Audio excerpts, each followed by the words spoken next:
Super talent আমাদের ভিতরে আছে, কম্পিউটার আবিষ্কার করে ফেলেছি। সুপার ট্যালেন্ট আমাদের মধ্যে আছে, মহাকাশ গবেষণা করতে পারি। সুপার ট্যালেন্ট আমাদের মধ্যে আছে, আমরা মঙ্গল গ্রহে চলে যেতে পারি। সুপার ট্যালেন্ট এতটাই আছে, আমরা চন্দ্রে অভিযান করতে জানি, কিন্তু ভগবানের কাছে যাওয়ার জন্য প্রপত্তি স্বীকার করতে জানি না। বলো রাধে রাধে। এই ট্যালেন্টের 1 টাকা মূল্য নেই ভগবানের কাছে। তোমার এই যে ট্যালেন্ট আছে, ভগবান তোমার এই ট্যালেন্ট দেখেন না, কিন্তু একজন সরল শিশু 4 বছরের বাচ্চা কাঁদছেন আর বলছেন, হে প্রভু, হে ভগবান, তুমি আমার কাছে এসো, আমি তোমাকে দর্শন করতে চাই, একবারের জন্য দর্শন দাও। গোবর্ধনের পাড়ে বসে রয়েছেন, হে রাধারানী, কবে তোমার দর্শন পাবো? গিরি গোবর্ধনের পাশে বসে বসে দণ্ডি খাটছেন। একজন ভক্ত তো বৃন্দাবনে এরকম আছে,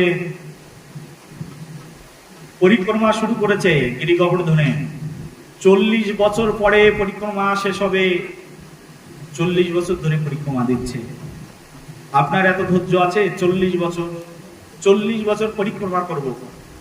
আচ্ছা, 40 বছর যদি, তার মানে এক জায়গায় 1108 বার মাথা খুঁটে খুঁটে সেই গিরিরাজ পরিক্রমা, 40 বছর লেগে যাবে।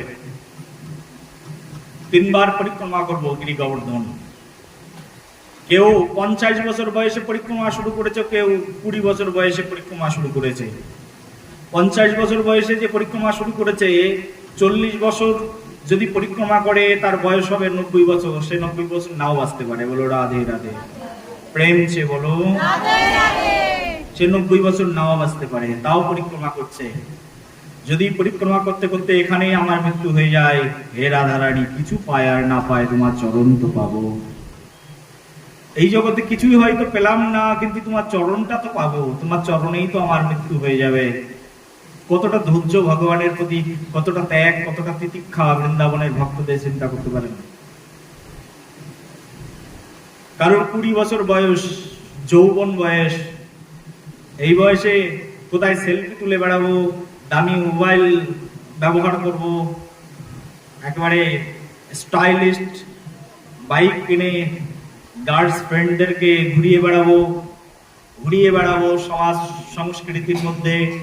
সেই বয়সে গিয়ে গিরিরাজ পরিক্রমা করছে। 20 বছর বয়স, গিরিরাজ পরিক্রমা শুরু করে দিয়েছেন, 40 বছর করবেন। পুরো জীবনটা গিরিরাজ পরিক্রমা করতে করতে শেষ, পুরো যৌবনটাও শেষ। বিয়ের বয়স থাকবে না যখন ফিরে আসবে। কতটা ত্যাগ ভগবানের প্রতি, এটাকে বলে আত্মসমর্পণ, এটাকে বলে ভগবানের প্রতি নিজেকে নিবেদন। কোন ভক্ত যদি এইরকম নিবেদন করতে পারে, হে প্রভু, আমি আমার পুরো জীবনটা সমর্পণ করে দিলাম তোমার চরণে, আমি গোবর্ধন পরিক্রমা করেই দিন কাটিয়ে দেব, কবে তোমার কৃপা হবে, কবে তুমি আমাকে দর্শন দেবে। দর্শন দিলেও কি আছে, তাও গিরিরাজ পরিক্রমা করে যাব, প্রতিদিন করব, প্রত্যেকটা ক্ষণ, প্রত্যেকটা মুহূর্ত তোমার চিন্তা, তোমার স্মরণ। আমার শ্রী গুরুদেব, এই যে এখানে ছবি লাগানো আছে, দেখতে পাচ্ছেন তো, আমার গুরুদেব সেই শৈশবকালে বৃন্দাবনে এসেছেন, বৃন্দাবনকে এতটাই ভালোবেসেছেন, বৃন্দাবনের ধুলা, মাটি, বালি, পাথরকে এতটাই ভালোবেসেছেন। বৃন্দাবনই তার জীবন, আর অন্য কিছু ভাবতেই পারেন না।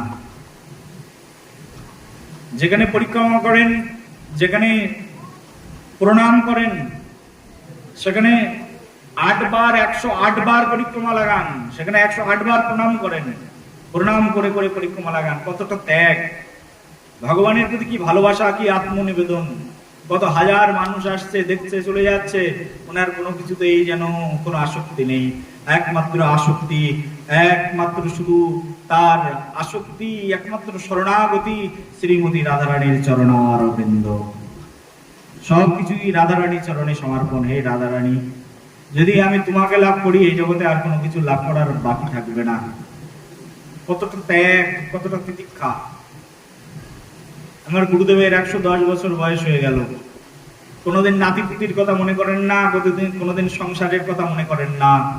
যে সংসারের মধ্যে ডুবে আছে, কৃষ্ণের সংসারে, যে সংসারের মধ্যে ডুবে আছেন রাধারানীর সংসারে, সেই রাধারানীর সংসার সমুদ্রের অকাল তলে এমন ভাবে নিজেকে তলিয়ে রেখেছেন শুধু রাধে রাধে রাধে রাধে স্মরণে। দিন রাত রজনী সব যেন অতিবাহিত হয়ে যায়, সব সময় রাধারানীর চরণার বিন্দের ধ্যান, সদা সর্বক্ষণ শ্রীমতী রাধারানীর চিন্তন।